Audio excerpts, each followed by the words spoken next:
Il Museo di A9 della Ceramica sarà oggi protagonista a questa puntata di Viaggiando Viaggiando. Ben trovati a tutti i nostri amici viaggiatori. Come avete capito, ancora la provincia di Vicenza protagonista quest'oggi a Viaggiando Viaggiando. La zona è il Bassanese, una zona veramente molto bella che dà tantissimi spunti. Tutto questo è molto alto tra pochi istanti, subito dopo la sigla.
Maybe the sun's light will be dim, and it won't matter anyhow.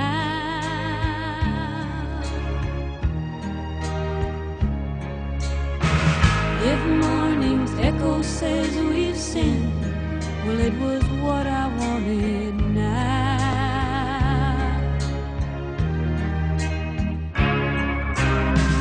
And if we're victims of the night,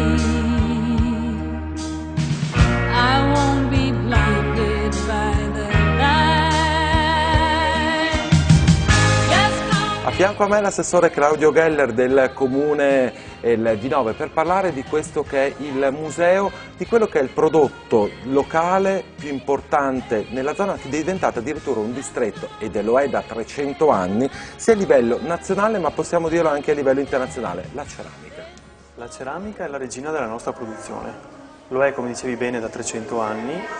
Lo è stata come luogo di produzione di tutta la ceramica che veniva commercializzata dalla Serenissima Repubblica. È di fatto la ceramica quel patrimonio storico e culturale che ci tramandiamo di padre in figlio e che viene racchiusa qui come essenza nella cassaforte del Comune di Nove, che è il Museo Civico della Ceramica. Museo Civico della Ceramica, un museo che vuole appunto raccontare 300 anni, partendo dalla lavorazione del Settecento, nell'Ottocento fino ad arrivare ai giorni nostri, quindi con un padiglione del Novecento. Ma quando è nata l'idea di dedicare proprio un museo a questa professione e a questa nobile arte? L'idea è nata circa 20 anni fa, perché c'era il credo comune che quello che era il nostro patrimonio storico dovesse essere racchiuso in uno spazio dove la nostra storia veniva effettivamente raccontata. Poi, a tutti gli effetti, il 1° aprile del 95 è iniziata con l'inaugurazione di questo spazio, di Palazzo De Fabris, la vita del Museo Civico della Ceramica di Nove. Tra l'altro qui prima c'era la vecchia scuola d'arte dove c'era proprio l'insegnamento a tutti i giovani di quella che era appunto la professione, perché ricordiamo specialmente fino a qualche decennio fa moltissime persone della zona erano appunto, lavoravano la ceramica e quindi bisognava avere anche una formazione. Sì. Questo è stato il luogo in cui si sono formate migliaia di persone, sia nel settore ceramico ma tanto più anche nel settore creativo. Questo è, come Palazzo De Fabris, la vecchia sede dell'Istituto d'Arte, che ospitiamo ancora oggi, che nella forma si chiama Liceo Artistico e che è dato a poche centinaia di metri da qui. Ancora oggi abbiamo 190 ragazzi che vengono a imparare quella che è la creatività, il gusto del bello, lo sviluppo di quello che è il design, da quello che è il nostro patrimonio culturale. Quindi qui a Nove si respira ancora oggi quello che è questo patrimonio culturale e creativo. Io una cosa però ho saputo nei giorni scorsi, e questo è un invito che voglio fare a tutte le persone della zona. Una scuola d'arte a Nove naturalmente deve andare avanti, deve con i corsi di design, con l'informatica e tutto, però rivogliamo il corso dedicato alla ceramica a Nove. Vogliamo che riprenda il suo nome attuale, perché ha cambiato nome, nella sostanza tanti degli argomenti che venivano trattati sono stati ripresi. Quella che è sparita è la manualità, cioè la parte del laboratorio manuale con cui i ragazzi iniziavano e imparavano a sviluppare la ceramica. Vedremo poi, magari con un piccolo assaggio fatto all'interno del museo, come noi del Comune di Nove insegniamo ai bambini l'arte e la lavorazione della ceramica.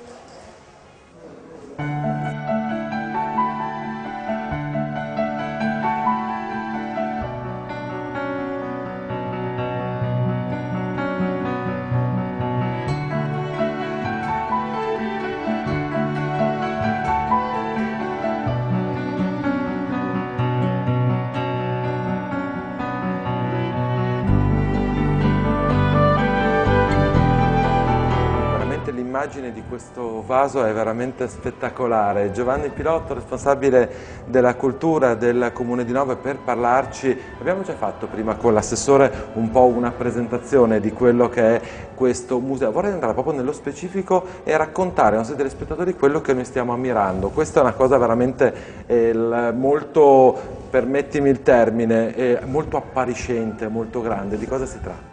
Si tratta di un vaso del Minghetti, siamo infatti nel settore dell'Ottocento dedicato alla ceramica novese e questo vaso, come si può vedere già da un primo sguardo, si caratterizza per il suo stile neobarocco, che è lo stile della ceramica che si impone della fine dell'Ottocento. Uno stile dove Nove, ricordiamo, fu grande protagonista a livello nazionale ma anche internazionale.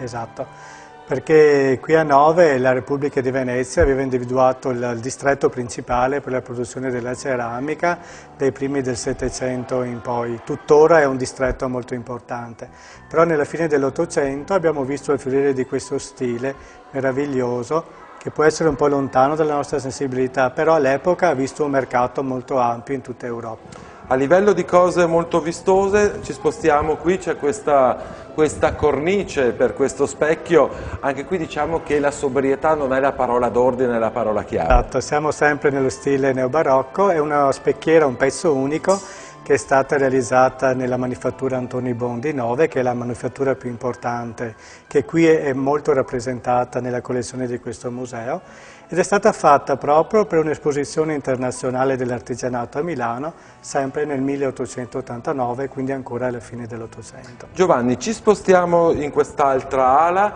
sempre per la serie le cose poco appariscenti, le cose sobrie, e troviamo quest'altro, possiamo definirli capolavori? Sono dei capolavori perché soprattutto questa specchiera con console della manifattura Viero, sempre fine Ottocento, propone una decorazione pittorica veramente straordinaria, con i tipici fiori Nove, che è il decoro tipico della tradizione novese, e poi nelle riserve dei bei brani dei dipinti del Tiepolo tratti dagli affreschi della Villa Valmarana ai Nani di Vicenza. Manifattura Viero, sempre fine Ottocento.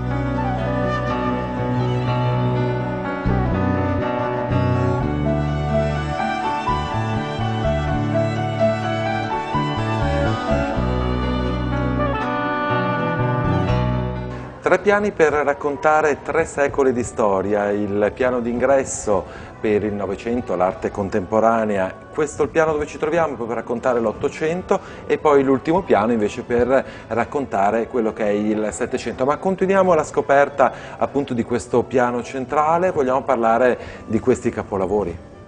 Sono dei vasi che servivano nell'Ottocento per abbellire soprattutto i saloni delle ville venete o dei palazzi veneziani, perché gran parte degli acquirenti erano a Venezia. Gli Antoni Bon stessi avevano un negozio importante a Venezia per smerciare le proprie opere. Come veniva appunto il commercio? Su delle botteghe venivano fatte su commissione? Come si svolgeva? Venivano fatte su commissione, il mercato, la porta principale anche per poi esportare verso l'Oriente e gli altri centri d'Europa, Austria, Germania, Francia. Era sempre Venezia come porto di partenza. E lì gli Antoni Bon spedivano le casse con all'interno queste preziose ceramiche che venivano imballate con cura, arrivavano sane a destinazione. Vediamo lì al centro un vaso veramente, se questo è grande, quello diciamo ancora di più, e tra l'altro con una tecnica molto differente. Sì, sono sempre dei vasi che si inseriscono all'interno dello stile neobarocco che avevamo accennato prima. Questo vaso in particolare una decorazione plastica molto importante che si unisce alla decorazione pittorica. Al centro vediamo la tipica composizione floreale novese con al centro il fiore della rosa e ai lati poi attorno tutte le altre specie egregiamente rappresentate. Nella bacheca invece dietro di noi vediamo invece una lavorazione differente, vedo che la ceramica è molto più lucida rispetto a questo. Perché lì troviamo meno decorazione plastica che rende la superficie più uniforme e quindi più lucida per quanto riguarda il rivestimento vitreo. In quel caso la decorazione pittorica è molto più abbondante, infatti vediamo la presenza di più rose al centro e poi ai lati, questo giardino rappresentato, perché sono dei veri giardini. La parte centrale dove ci troviamo adesso è praticamente tutta dedicata a dei vasi allora. Dedicata a dei vasi che servivano appunto per decorare i saloni delle ville e dei palazzi veneziani. Quali sono le differenze principali di questo periodo storico nella lavorazione di questi vasi? Allora, rispetto al Settecento i vasi diventano molto più grandi nelle dimensioni e quindi più importanti da un primo colpo d'occhio. E la decorazione pittorica tende a coprire tutta la superficie del manufatto, cosa che invece nel Settecento non avviene. Per noi è arrivato il momento della nostra prima interruzione pubblicitaria, ci vediamo sempre tra pochissimi istanti, sempre da 9 per continuare la scoperta di questo Museo della Ceramica. A tra pochissimo, vi aspetto.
Life is brilliant.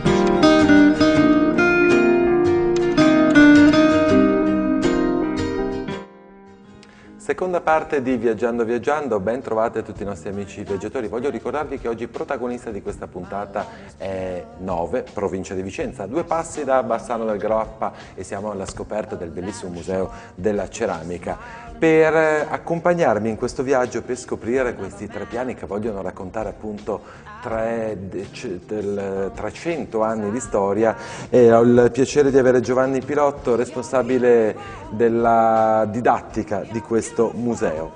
Qui siamo nella sezione dedicata un po' alla, possiamo definire l'arte popolare? L'arte popolare, infatti si chiama proprio sezione popolare questa sezione del museo. E davanti a noi abbiamo dei pezzi veramente importanti perché sono l'antequem della produzione che abbiamo potuto ammirare nelle sezioni precedenti. Si tratta di manufatti popolari, appunto, fatti nella manifattura Moretto, Antoni Bon, alla fine del Seicento, quindi immediatamente precedenti alla grande produzione degli Antoni Bon che parte dal 1720. Posso dirti, io premetto, dal punto di vista artistico sono un caprone, quindi ti potrò dire un'eresia, però per il mio gusto personale queste opere d'arte, nella loro semplicità, nella loro naturalezza, secondo me la parola chiave è semplicità, le trovo, ti ripeto, per il mio gusto personale forse più interessanti di altri oggetti che abbiamo visto all'esterno. Certo, perché sono del suo aspetto decorativo soprattutto più vicini alla nostra sensibilità, perché i piatti che poi vedremo appesi in queste pareti, i piatti con rappresentati le stagioni, i mesi, eccetera, eccetera, sono i piatti che troviamo ancora oggi a decorare le nostre cucine e le nostre taverne, quindi sono ancora vicini alla nostra sensibilità. Partiamo infatti da questi piatti, qui abbiamo proprio una collezione di quelli che sono i piatti che si possono ancora adesso, come ci diceva Giovanni, vedere appunto e trovare nelle nostre cucine, nelle nostre taverne, nelle stanze per decorare. Qualche caratteristica o qualche peculiarità di questi piatti? Allora, sono fatti innanzitutto in terraglia, che era il materiale più povero, già bianco della prima cottura per la produzione della ceramica, sono decorati con uno stile popolare, quindi vicino alla sensibilità comune, con temi poi popolari come le stagioni, i lavori nei campi. Sono delle pitture molto fresche, molto immediate, realizzate con delle tecniche anche inventate, come la spugnetta per esempio, per decorare la tesa dei piatti. Altra cosa di questa stanza che mi ha colpito, tutto quello che è vasi, caraffe e quant'altro, e sono senza arpelli, senza quei ricami, quelle cose che abbiamo invece visto e che erano la cosa che ti colpiva di più nella stanza, nel padiglione qui a fianco. Perché queste ceramiche venivano acquistate dalla gente comune, dai contadini, dagli artigiani, e quindi erano ceramiche che si utilizzavano tutti i giorni. Era l'importante la praticità e non l'apparenza. E non la decorazione, esatto.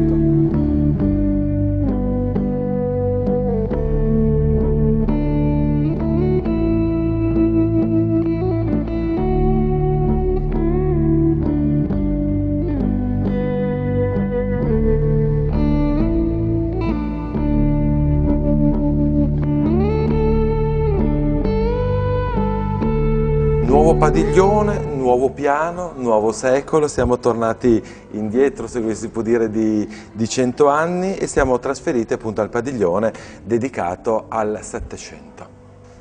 Sì, e in questo settore troviamo la ceramica più antica prodotta a Nova, in particolare dal 1720 in poi, quando gli Antonibon hanno ottenuto dai savi della mercanzia di Venezia il permesso di dare via alla grande produzione ceramica a Nove. È proprio l'inizio della produzione più importante qui a Nove. Come nasce proprio la produzione a Nove? Come mai viene scelta Nove come terra per questo tipo di produzione, creando un vero e proprio distretto, come abbiamo detto prima, leader nel territorio, ma leader anche a livello internazionale?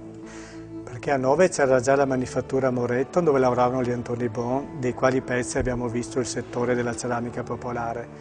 Ma poi qui c'era la disponibilità di materiale, di forza lavoro, che hanno permesso la nascita di questa arte molto particolare.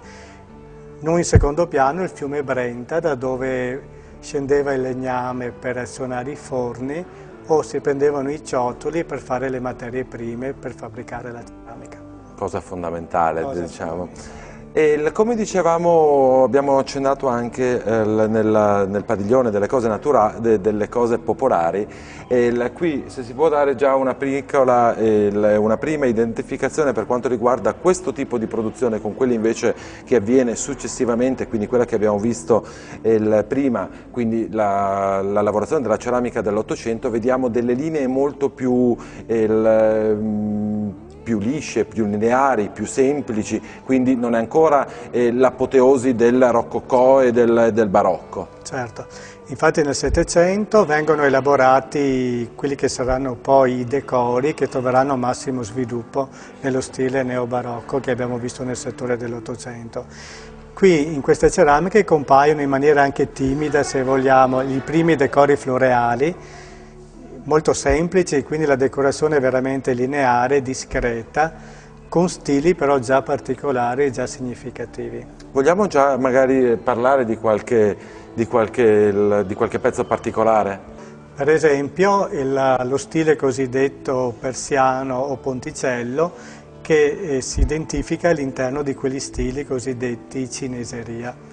Perché nel Settecento, soprattutto a Venezia, andava molto di moda l'Oriente, la Cina, come costume, come stile decorativo. La ceramica ha dovuto adeguarsi a questo gusto ampiamente diffuso, inventando per esempio il decoro che vediamo in questo piatto, cosiddetto a ponticello, per quel motivo stilizzato della collina che troviamo al centro del cavallo. Permettimi una battuta e un po' una provocazione, che sia stata un po' una preveggenza di quello che poteva diventare e che è diventato nel corso dei secoli e specialmente di questi ultimi decenni il maggiore concorrente e forse uno dei motivi perché comunque la produzione, diciamo che negli ultimi anni è leggermente diminuita qui in questo distretto. L'Oriente? Possiamo leggere anche in questo modo la cineseria, però in realtà Venezia conosceva già la porcellana cinese perché è importata già dal Cinquecento tramite la Compagnia delle Indie.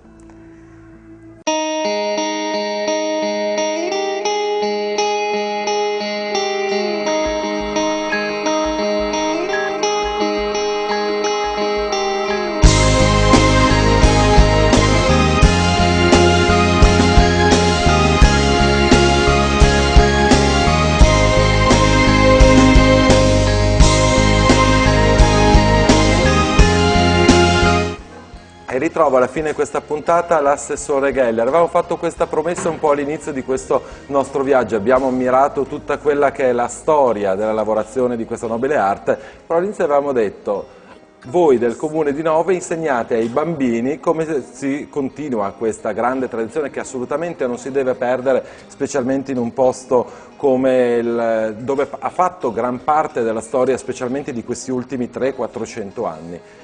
Parliamo di questa iniziativa del Comune. Sì, noi abbiamo a disposizione da moltissimo tempo dei laboratori didattici. Oggi qui ve ne mostriamo uno che è curato da dei nostri affezionati collaboratori, maestri ceramisti, che insegnano ai bambini l'arte della modellazione, della lavorazione della ceramica, ma anche quella del decoro. Qui ci mettiamo a disposizione dei bambini facendo quel primo step che coincide con una guida dove diamo le nozioni base perché loro imparino la lavorazione della ceramica e poi sviluppino tutto un loro percorso di creatività.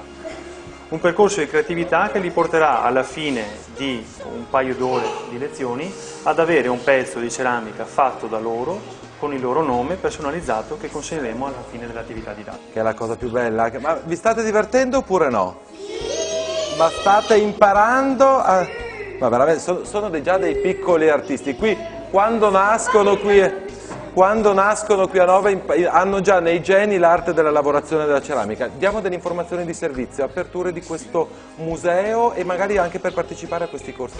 Allora, siamo sempre aperti dal martedì al sabato e alla domenica pomeriggio. Si può contattare in ogni momento lo 0424 829 807, prendere contatti con i nostri operatori e prenotare la visita al museo, ma tanto più quella che è l'attività didattica, che in questo caso stiamo facendo con i bambini, ma che si può fare sicuramente anche con un pubblico più adulto. Abbiamo vari percorsi didattici che vengono messi a disposizione, alcuni laboratori si svolgono all'interno del museo stesso, altri si possono fare addirittura all'interno delle aziende, dove si può far vedere anche come la ceramica viene cotta. Beh, si può magari fare sia uno che l'altro, quindi qui uno vive nell'arte, poi si va nel pratico nell'azienda. Si potrebbe fermare tranquillamente per una settimana e non si sarebbe ancora finito di scoprire i segreti della ceramica. Questo non ho nessun dubbio. Grazie mille assessore, voglio ricordare a tutti i nostri telespettatori che ha anche a disposizione il vicinissimo yacht della provincia di Vicenza, proprio a Bassano del Grappa, che ricordo 9 Bassano del Grappa sono circa 5, massimo 10 minuti in macchina. Grazie ancora, grazie a tutti quanti voi e divertitevi, buon divertimento e magari chissà, fra qualche decennio ci sarà qualche artista che magari da un corso così per gioco e per diletto potrà portare avanti il nome di Nove. Noi siamo alle battute finali e voglio ringraziare ancora una volta Vicenza che in queste settimane, come accade molto spesso, ha collaborato con noi per la realizzazione di queste puntate. Questa puntata poi la potrete rivedere fra pochi giorni su YouTube cliccando su Telechiara Produzione oppure su qualsiasi motore di ricerca il nome e cognome del sottoscritto, quindi Piero Brazzale. Per oggi è proprio tutto, l'appuntamento con noi fra 7 giorni, stessa ora, stessa rete, come di consueto viaggiate.